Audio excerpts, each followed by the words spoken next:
खत महबूब के नाम लिखा।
बेखुमारी मैंने सुबह को शाम लिखा, मैंने सुबह को शाम लिखा, मैंने खत महबूब के नाम लिखा, मैंने खत महबूब के नाम लिखा।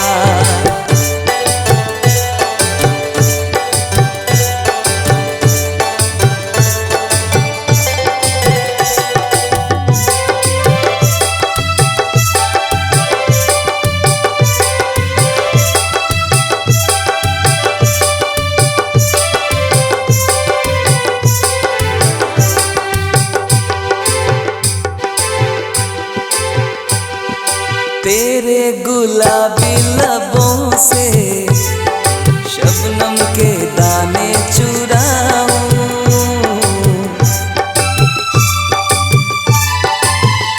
हो तेरे गुलाबी लबों से शबनम के दाने चुराऊं।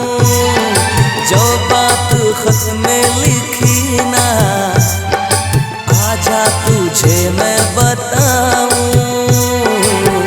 यूं ही आहें भरते भरते तौबा मैंने डरते डरते उल्फत का कयाम लिखा, उल्फत का कयाम लिखा। मैंने खत महबूब के नाम लिखा, मैंने खत महबूब के नाम लिखा। प्यार के कागज पे दिल की कलम से, प्यार के कागज पे दिल की कलम से पहली बार सलाम लिखा, पहली बार सलाम लिखा।